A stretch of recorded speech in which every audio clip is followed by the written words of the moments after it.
Ministério Público pede a prisão preventiva do prefeito de Manaus por favorecimento em programa de vacinação. Governo do Acre solicita o fechamento de fronteira com a Bolívia e Peru para frear circulação da Covid no estado. Após protestos de empresários em São Paulo, Bolsonaro promete solução para donos de bares e restaurantes. Brasil supera os 1.200 óbitos por coronavírus em 24 horas pelo segundo dia consecutivo.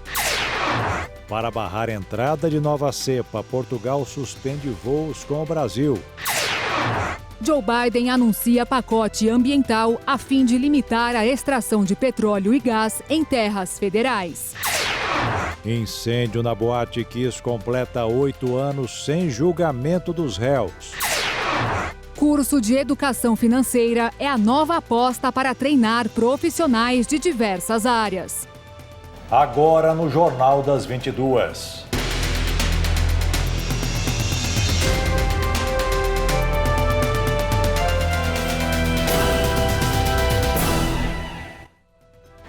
Olá, boa noite. Boa noite. Em uma semana de vacinação contra a Covid-19, 16 estados brasileiros e o Distrito Federal já registram denúncias de pessoas que estão furando a fila. Os casos estão sendo investigados pelo Ministério Público e quem desrespeitar o calendário de imunização pode responder por até 14 crimes. Um dos primeiros casos que causou indignação foi do fotógrafo da Prefeitura de Japi, no Agreste do Sertão. Ele mesmo publicou um vídeo tomando a vacina, apesar de não fazer parte do grupo prioritário. O prefeito de Itabi, em Sergipe, Júnior Amintas, foi outro que se vacinou, mesmo sem fazer parte do grupo de risco da doença. O vídeo mostra que o prefeito foi até aplaudido. E ele alegou que fez isso para incentivar outras pessoas a se vacinarem. O vídeo foi feito pela minha própria assessoria e amplamente divulgado por mim, por representar um propósito nobre de defesa da saúde e da vida do nosso povo de Itabi. Se não houvesse nobreza, boa intenção no meu gesto, eu teria tomado a vacina às escondidas e vacinaria também minha esposa, meu filho de 8 anos e meus pais de 80 e 85 anos. E teve até parente de autoridade que conseguiu se vacinar. Na cidade de Pires do Rio, em Goiás, a esposa do secretário de Saúde, Assis Silva Filho, furou a fila e foi imunizada. Ele divulgou um vídeo pedindo desculpas, mas foi afastado do cargo e está sendo investigado. E foi com o intuito apenas de resguardar e preservar a saúde e a vida da mulher da minha vida. Em apenas uma semana de vacinação, já foram registradas denúncias de pessoas que furaram a fila em 16 estados e no Distrito Federal. Situação que causou indignação do vice-presidente da República, Hamilton Mourão. Isso aí denota uma falta de solidariedade, uma falta, de, vamos dizer assim, até de caráter de pessoa que faz isso. E essas denúncias estão sendo investigadas pelo Ministério Público de cada estado. Não existe uma lei específica para a vacina, mas os juristas fazem um alerta. Quem furar a fila pode responder por até 14 crimes, entre eles falsificação, dano qualificado e corrupção. E as penas variam desde multa até prisão. Ele pode cometer infração de medida sanitária do artigo 268 do Código Penal. Se ele destruir as vacinas porque ele é contra a vacina, ele pode cometer dano qualificado do artigo 163. A depender da situação, ele pode cometer corrupção passiva ou ativa, se ele solicitou ou se ele insistiu ou se ele ofereceu, depende da situação. Servidor público tem lá os crimes contra a administração pública cometidos por servidores públicos previstos no Código Penal. Além disso, pode ser abuso de autoridade, se valeu do cargo para tomar vacina na frente das demais pessoas. 3 projetos de lei foram protocolados no Senado Federal determinando a prisão de quem furar a fila para a vacina da Covid-19. As propostas devem ser discutidas a partir da semana que vem, quando a casa volta do recesso. Os projetos alteram o Código Penal e criam uma classificação específica para quem não respeitar a ordem de imunização. As penas previstas são de prisão e também a devolução do valor da vacina aos cofres públicos. Mas o advogado alerta que essas punições não valerão para os casos recentes. Quem já cometeu delito anteriormente, aplica essa legislação vigente. Não posso ter uma lei penal para retroagir prejudicando as pessoas. Dali em vigor, entrou em vigor a nova lei, aplica-se a nova lei para as pessoas que cometerem os delitos. E além dos profissionais da saúde, Os idosos também acabam sendo prejudicados. Pessoas como o seu José Ananias, que faz parte do grupo de risco. Tem que ter uma punição, não sei o que pode ser, mas tem que ter uma punição, porque o cara está passando na frente do pessoal do risco, né, de saúde, tudo. O pessoal precisa estar na frente e tomar a vacina primeiro. A gente tem que esperar com paciência, não dá para ficar furando fila. Está errado. E aos 67 anos é ele quem dá o exemplo. Diz que vai esperar com paciência até a vez dele chegar para se vacinar. Tem que esperar com paciência, sem problema nenhum, sem raiva nenhuma, porque a gente tem que esperar a vez da gente. Então, quando chegar na minha vez, eu vou e faço. O Ministério Público Estadual do Amazonas pediu hoje a prisão do prefeito de Manaus, Davi Almeida, e da secretária de Saúde, Shadia Frache. A ação foi apresentada na segunda-feira ao Tribunal de Justiça do Amazonas, que acabou encaminhando ao Tribunal Regional Federal da Primeira Região, após declarar-se incompetente para julgar a questão. A ação denuncia irregularidades na aplicação da vacina e o favorecimento de pessoas que teriam furado a fila da vacinação contra a Covid. O órgão ainda pede que ambos sejam afastados dos cargos. Em nota, o prefeito Davi Almeida disse estar profundamente indignado e informou que ingressará com as medidas cabíveis contra os responsáveis. A secretária de Saúde, Shadia Frache, ainda não se pronunciou. Daqui a pouco voltaremos com mais informações da crise no sistema de saúde no Amazonas e em outros estados da região norte do país. O governador do Acre pediu ao ministro Ernesto Araújo o fechamento de fronteiras com a Bolívia e Peru, além das divisas com Rondônia e Amazonas, para evitar a circulação da nova variante da Covid-19. E prosseguindo sua agenda em Manaus, o ministro da Saúde, Eduardo Pazuello, participou nesta quarta-feira da inauguração da enfermaria de campanha montada pelo Exército em um hospital da capital amazonense.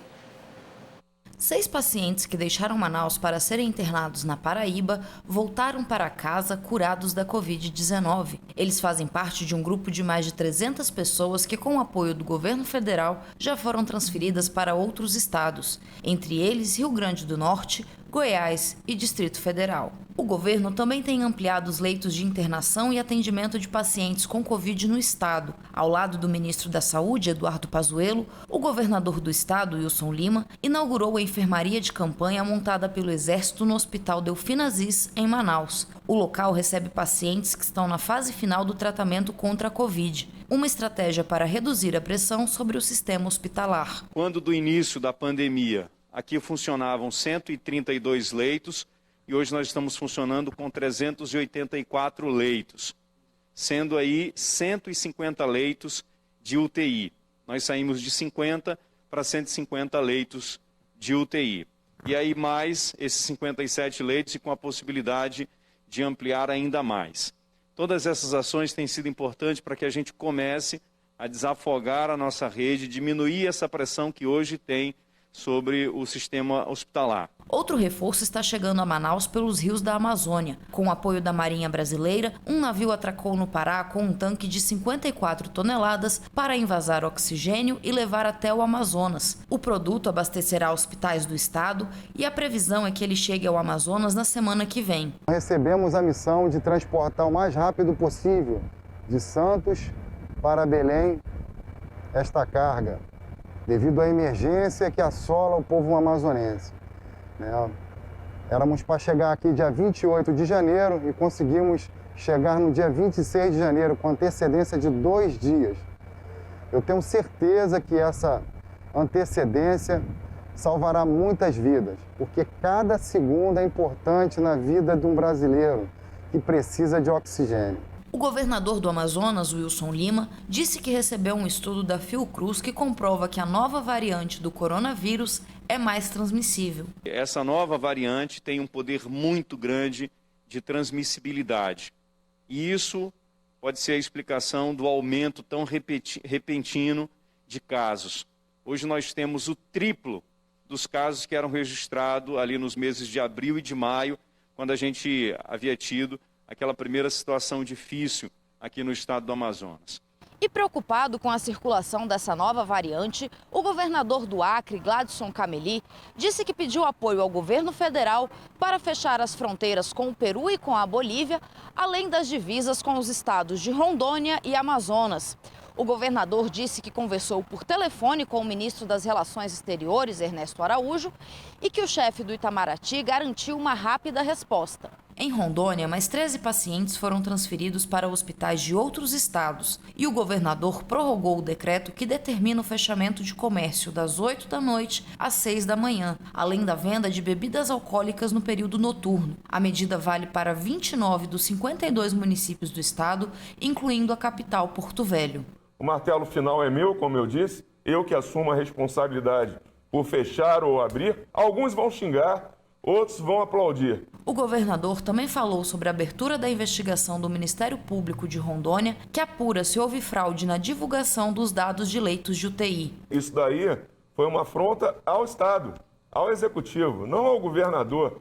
Foi uma afronta também às pessoas, aos técnicos que estão trabalhando dedicadamente, né?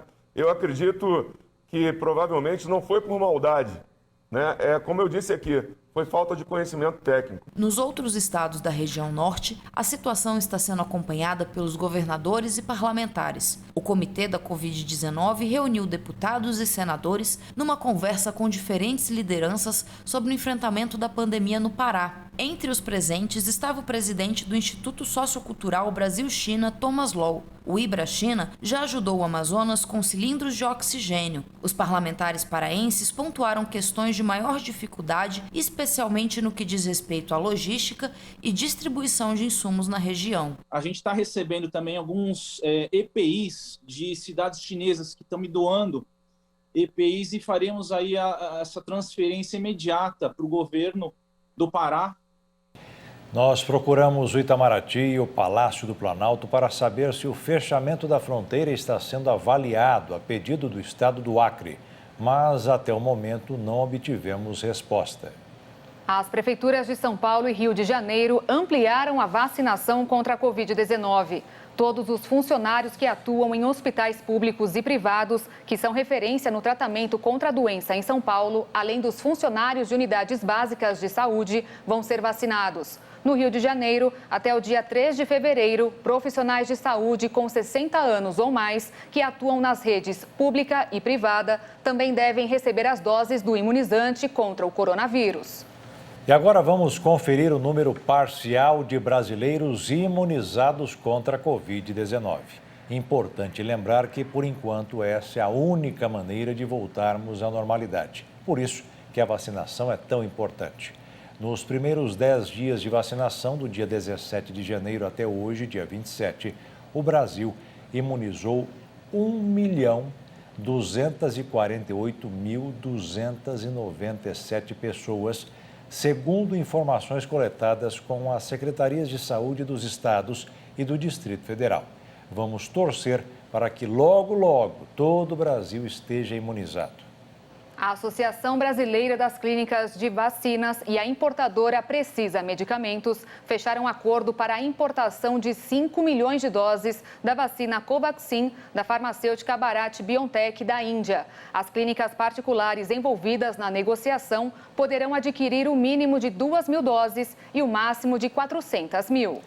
Como parte da estratégia nacional de vacinar 100 milhões de americanos nos primeiros 100 dias de mandato, o presidente Joe Biden anunciou novas medidas. O presidente americano Joe Biden afirmou que os Estados Unidos terão vacinas para 300 milhões de pessoas até o final do verão no hemisfério norte.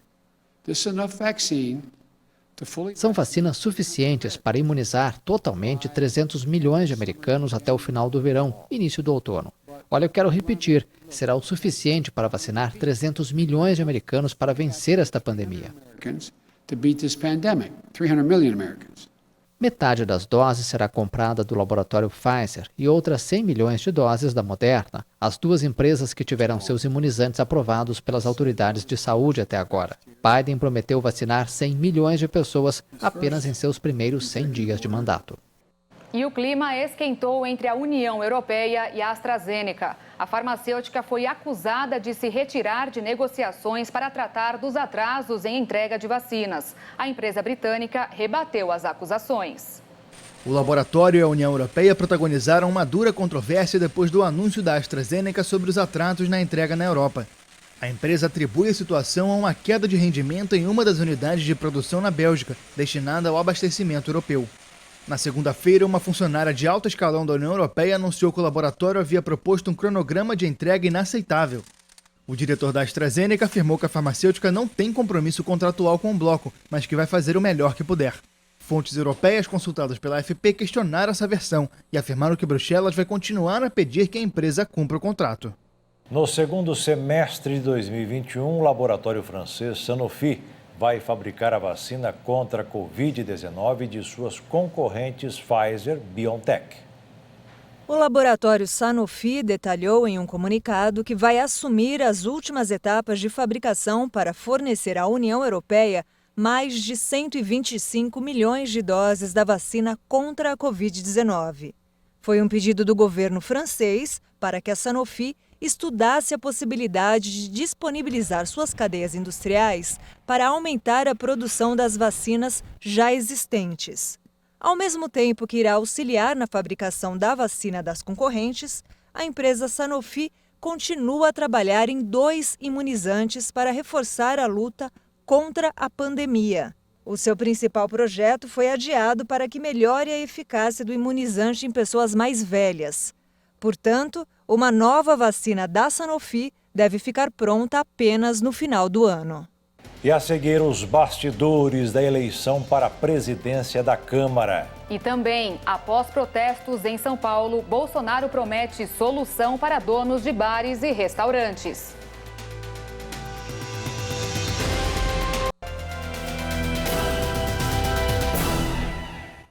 O presidente Jair Bolsonaro disse hoje que vai, se Deus quiser, influenciar o resultado da eleição para a presidência da Câmara na próxima segunda-feira.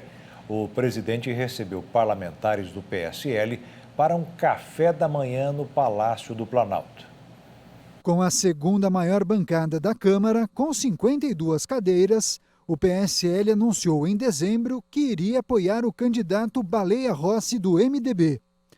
Mas alguns parlamentares conseguiram mudar o posicionamento do partido na semana passada e agora conta com os votos a favor do candidato Arthur Lira, do PP, que é apoiado pelo presidente Jair Bolsonaro.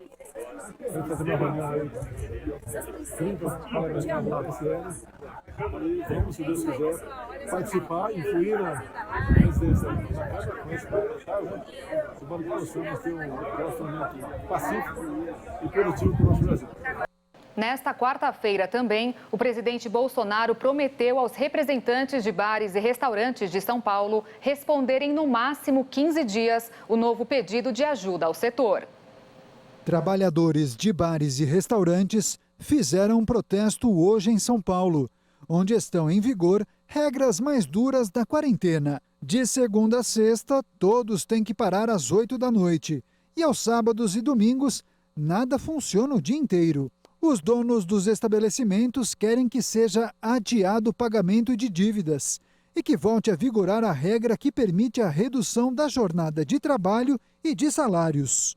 O presidente Bolsonaro levou representantes da categoria a uma reunião com o ministro da Economia, Paulo Guedes, e saiu de lá com uma lista de pedidos. O setor de bares e restaurantes foi um dos mais afetados pela pandemia. Em todo o país, 300 mil estabelecimentos encerraram as atividades no ano passado. Em São Paulo, onde a fase vermelha vai estar em vigor até o dia 7 de fevereiro, todo dia, 300 bares ou restaurantes fecham as portas e 1.800 trabalhadores ficam sem emprego. A Associação Brasileira acredita que os bares e restaurantes vão demorar cerca de 2 anos para retomar o nível de atividades anterior à pandemia. 1,5 milhão de pessoas e empresas que não pagaram impostos saíram da lista de devedores da União porque a dívida prescreveu.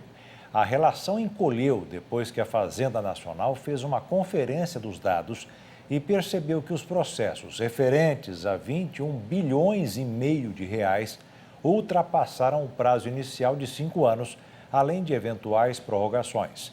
No total, os brasileiros ainda devem 2 trilhões e meio de reais à União.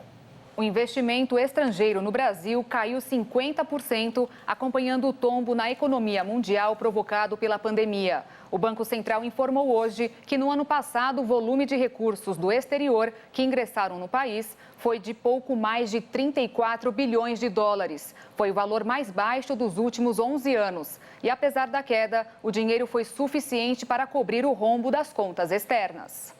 E agora o mercado financeiro. O dólar fechou em alta nesta quarta-feira, recuperando o terreno após a forte queda da véspera, em linha com os ganhos da divisa norte-americana no exterior.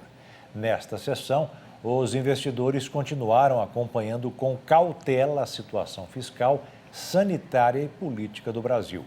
A moeda norte-americana subiu 1,52% e encerrou o dia cotada R$ 5,406 na venda. O crédito imobiliário bateu recorde. No ano passado, os brasileiros pegaram o maior valor da história para compra e construção de imóveis. Foram quase 124 bilhões de reais, um aumento de quase 60% em relação a 2019. No início da pandemia, o movimento caiu, mas a partir de junho apresentou forte recuperação. Na segunda reportagem da série especial sobre mercado imobiliário, vamos conhecer os tipos de áreas que existem para edificações residenciais. Na hora de construir a casa dos sonhos, o terreno precisa atender às necessidades da família. Tão importante quanto definir o modelo da casa e o método construtivo é saber escolher o lugar onde esse imóvel será construído, para que atenda uma série de necessidades da família. Quando você vai buscar uma opção de loteamento, de moradia, tem que olhar a infraestrutura próxima, né? E o que as pessoas normalmente buscam é estar próximo da sua rotina, né? Próximo do seu trabalho, para essas áreas um pouco mais afastadas, né? No caso de áreas mais centralizadas, esse já não é o ponto forte, vamos colocar assim, né?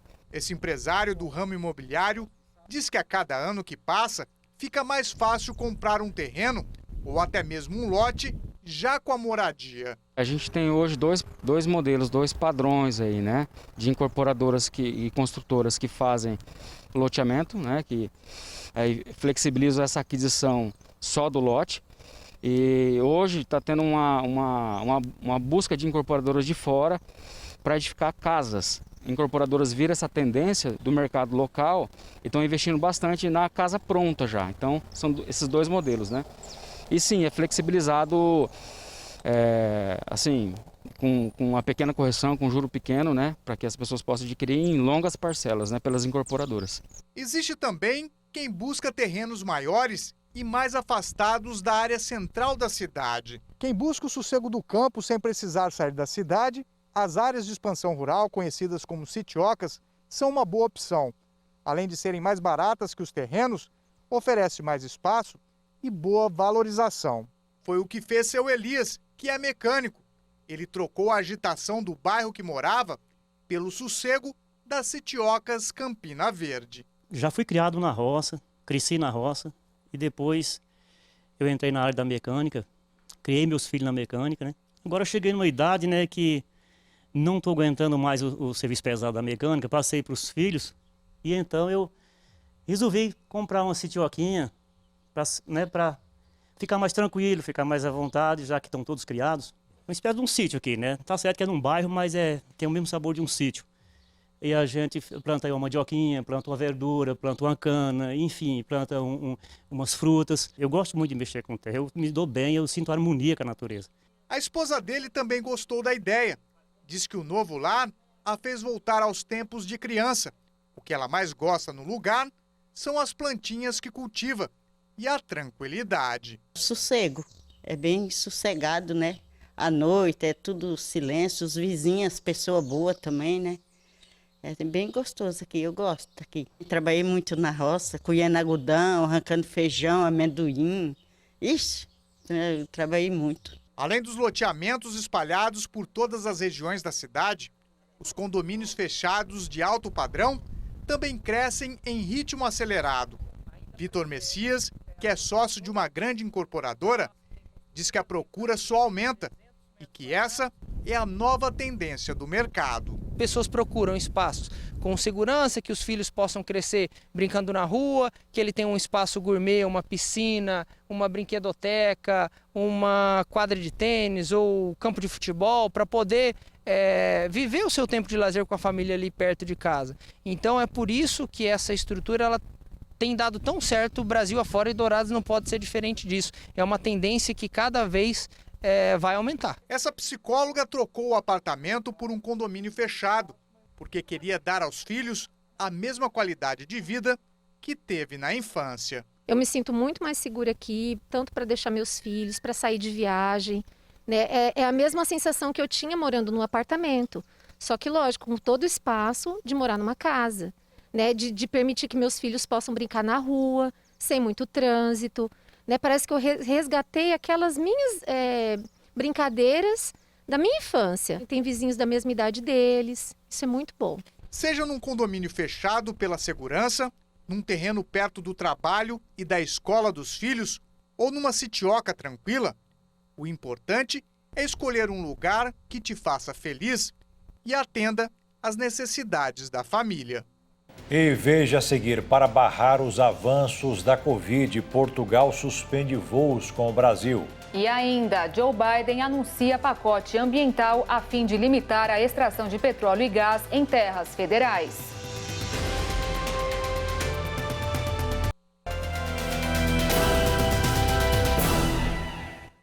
O governo português decidiu suspender a partir da próxima sexta-feira todos os voos com origem e destino no Brasil por causa do aumento de contágios de Covid-19 e da detecção de novas cepas.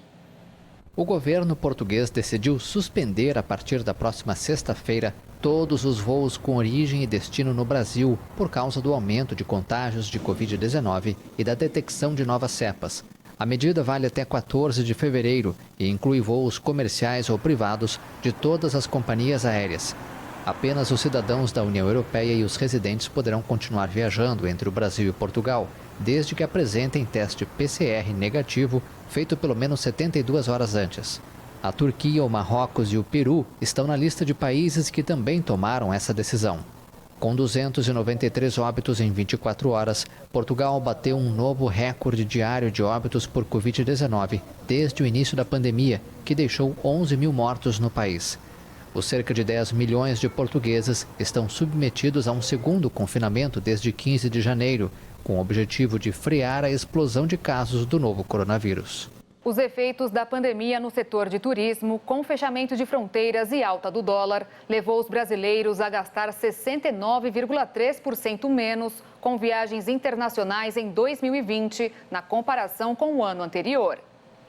As despesas de brasileiros no exterior somaram 5,394 bilhões de dólares no ano passado, o menor desde 2005. Este resultado foi divulgado pelo Banco Central nesta quarta-feira. Além do fechamento de fronteiras e da alta do dólar, a tensão econômica em meio à incerteza sobre a evolução da pandemia e a eficácia das vacinas também contribuiu para o desaquecimento do turismo, especialmente o estrangeiro. Somente em dezembro, mês em que os brasileiros costumam viajar por causa das festas de fim de ano e férias escolares, os gastos no exterior despencaram 75,2%, totalizando 370 milhões de dólares. Em 2019, o valor foi de 1,497 bilhões de dólares. O presidente dos Estados Unidos, Joe Biden, anunciou nesta quarta-feira novas medidas para limitar a extração de petróleo e gás em terras federais. Isso significa um novo passo adiante no compromisso da nova administração americana de frear as mudanças climáticas. Biden anunciou ainda a organização de uma cúpula de líderes climáticos em 22 de abril, o Dia da Terra e 5º aniversário da assinatura do Acordo de Paris. O governo elaborou uma ordem que vai suspender as concessões para exploração de combustíveis fósseis em territórios que pertencem ao governo. O texto, que não vai afetar os contratos já existentes, concretiza uma das principais promessas eleitorais de Biden. Além disso, os Estados Unidos vão se comprometer a proteger 30% das terras e águas federais até 2030, com o objetivo de interromper a decadência da biodiversidade. O memorando da Casa Branca explicou que o novo governo deseja transformar a mudança climática em uma prioridade de segurança nacional. Para isso, Biden planeja restabelecer um conselho presidencial de assessores científicos e outro que lidere a tomada de decisões científicas nas agências federais. 10 jogadores do Corinthians estão com Covid-19. Todos estão assintomáticos e foram afastados do elenco. Os jogadores Danilo Avelar, Everaldo, Guilherme Castellani, Léo Santos, Luan, Mantuan, Matheus Davó, Ramiro, Juan Oliveira e Walter vão desfalcar o time no jogo de amanhã contra o Bahia e na partida contra o Ceará na semana que vem. Uma mulher que mora em Itajaí, em Santa Catarina, deu à luz aos trigêmeos Breno, Vitória e Valentina. Os bebês passam bem, mas Camila Cassimiro da Conceição foi submetida a uma cirurgia no Hospital Marieta Conder Bonhauser. Não foi revelado o problema de Camila, que agora é mãe de 6 crianças. Sua primeira gestação foi de um filho, na segunda vieram gêmeos e agora na terceira, trigêmeos. Tá aí, uma santa e abençoada progressão aritmética.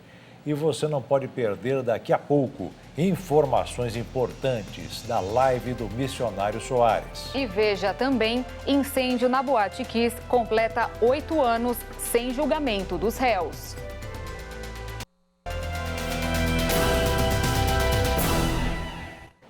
O incêndio na Boate Kiss, no Rio Grande do Sul, completa hoje 8 anos. A tragédia que resultou na morte de 242 pessoas continua sem julgamento dos réus. Há 8 anos, a cidade de Santa Maria, no Rio Grande do Sul, não é a mesma.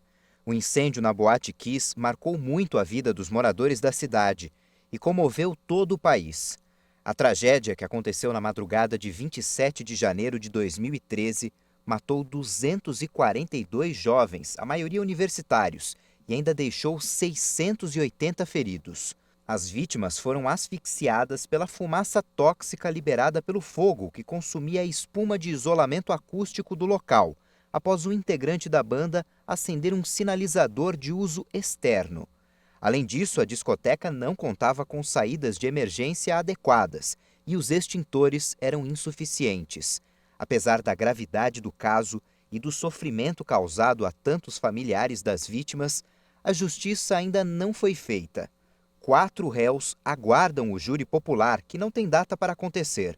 Os empresários e sócios da Boate Kiss, Elisandro Calegaro Spor e Mauro Londero Hoffman, além do vocalista da banda Gurizada Fandangueira, Marcelo de Jesus dos Santos, e o produtor do grupo musical, Luciano Bonilha Leão, respondem por homicídios e por tentativas de homicídios, de acordo com o número de mortos e feridos. Todo o dia 27 de janeiro é marcado por homenagens às vítimas do incêndio de Santa Maria.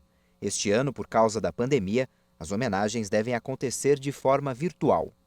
O Instituto Nacional de Estudos e Pesquisas Educacionais Anísio Teixeira, o INEP, divulgou hoje os gabaritos oficiais das provas objetivas do Exame Nacional do Ensino Médio, o Enem 2020.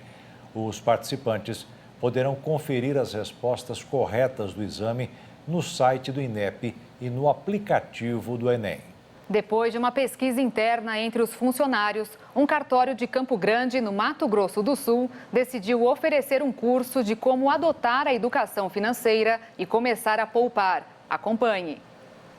Pietro Luigi Presta tem 17 anos, é auxiliar de cartório. Começou como estagiário e com o primeiro salário... Comprei um celular, foi a primeira coisa que eu fiz. E o restante foi gastando em coisas que eu não precisava, olhando o que eu achava, bom, eu vou comprar para acabar o salário. Depois da pesquisa realizada com os colaboradores, o RH percebeu que faltava um item importante: educação financeira. Por isso, o cartório decidiu investir no curso de finanças pessoais. Não importa o valor que se ganha, né? O que importa é como você administra esse dinheiro. Independente se a pessoa recebe um salário mínimo ou se ela recebe um salário de juiz, né? Então, se ela não administra bem as finanças dela, com certeza ela vai viver endividada. O O tema do curso é Meu Salário, Minhas Regras. São orientações baseadas em planejamento, com metas objetivas tanto para o campo pessoal quanto profissional, traçadas de forma concreta e não apenas emocionais. O curso online tem uma linguagem simples e descontraída. Se você marcou sim para a maioria dessas perguntas, então você está no lugar certo. Mesmo sendo à distância, a mediação é presencial com atividades intercaladas. É muito dinâmica, é bem assertiva, desenvolver os colaboradores para que eles possam ter possibilidade de conquistar suas metas, seus sonhos. Depois que Pietro foi efetivado, percebeu a importância de poupar e pensar em sonhos maiores. O meu maior desejo é ter realmente o carro próprio, né? E a casa própria. E chegou o momento de fé e esperança na live do missionário R.R. Soares. O ensinamento de hoje está no livro de Salmos, capítulo 59, versículo 10. Assim diz o salmista Davi neste versículo: O Deus da minha misericórdia virá ao meu encontro. Acabou. Esse homem era demais, rapaz. Um dia ele estava perdido, sentiu a misericórdia de Deus, sou o Deus da minha misericórdia. Nunca vou te deixar. Vou te invocar sempre que eu precisar. Aí Davi agora está numa situação que não tinha saída para ele. Tinha. Mas como é que tem, Davi? O Deus da minha misericórdia virá ao meu encontro. Você está me ouvindo? Você que também está com diagnóstico desfavorável, olha, não tem jeito. Poucos dias. Crê nessa palavra e você vai morrer. Crê na palavra de Deus e vive. Você tem que decidir. O Davi decidiu. O Deus da minha misericórdia virá ao meu encontro. Não é você que vai ao encontro dele. Você já tem a misericórdia. Agora o canal está aberto para ele. Continue acompanhando o ensinamento do missionário Soares. Você precisa, você invoca e ele vem ao seu encontro. Que tal se Deus viesse agora? Você está sozinho em casa, ele entrasse não pela porta, mas pela parede. Nada impede o Senhor Deus. Pode ser uma parede de aço, de 2 centímetros, não, de 2 metros de largura, que nem bomba atômica destrói. Ele entra, vai estender a mão e vai dizer, paz seja contigo. Acabou. A paz é a solução. Onde tiver mal, vai ser destruído. Que tal dobrar-se diante de Deus? Acreditar nesse Pai maravilhoso? Davi não mentiu, não. Ele disse, o Deus da minha misericórdia virá a mim. E o que ele vai fazer, Davi? Ao meu encontro. Olha que bonito. Agora a pergunta para o missionário responder. Se é errado pedir confirmação para Deus para poder tomar uma decisão? Olha, você pode pedir. O Gideão estava muito duvidoso, Deus foi misericordioso. Mas o bom é quando você crê. O que eu aconselho para você? Então vamos falar agora. Você está zerado, não sabe o que vai fazer. Pega, faz uma oração a Deus e se consagra a Ele. Tem pecados escondidos? Confesse. Tem que se acertar com alguém? Vá acertar. Jesus falou isso, deixa diante do altar a sua oferta e vai acertar-se com aquela pessoa que tem alguma coisa contra você. Depois volta e oferece a oferta. Você então está bem. Deus vai dirigir. Como é que Deus vai dirigir você? Vai dirigir pelo Salmo 32, versículo 8. E o que diz, missionário, esse Salmo 32, versículo 8? Vou ler para você aqui agora, para você esperar essa direção de Deus. Ela não vem de qualquer maneira, não, hein? Não vem do norte nem do sul. Não chega de madrugada e nem meio-dia. Chega a hora que você estiver ouvindo a palavra. Ele diz assim, instruir-te-ei e ensinar-te-ei o caminho que deves seguir. Guiar-te-ei com os meus olhos. Os olhos dele vai ficar dentro dos seus, quando você for sincero com ele, e lendo a Bíblia devagar, nada apressado. Você está apressado, para. Com Deus não dá para dar um de nervosinho, não, porque não vai funcionar. Você fica calmo, descansa, tira uma cochila aí, uma soneca. Deus fala comigo. E aí você vai lendo a Bíblia, os Salmos ou os Evangelhos. Aí você vai entender uma palavra. Oh, Deus falando comigo aqui agora, é assim que fala. Aí você ora sobre aquilo e vigia. A vitória será sua. O missionário Soares deixou essa mensagem na live de hoje. Deus me fará ver o meu desejo sobre os meus inimigos. Qual é o seu desejo contra o demônio que está destruindo o seu casamento? Porque é demônio. Não tem um caso que não seja. Jesus disse que o que Deus ajuntou não separa o homem. O homem não tem poder de separar. Agora o demônio tenta, aí o homem te separa. Não te quero, vai embora. Não te quero você mais. E acabou. Para com esse negócio. Ele virá a você para dar a solução. E o Jornal das 22 termina aqui. Obrigada pela companhia, um ótimo fim de noite para você e até amanhã. Boa noite, fique na paz.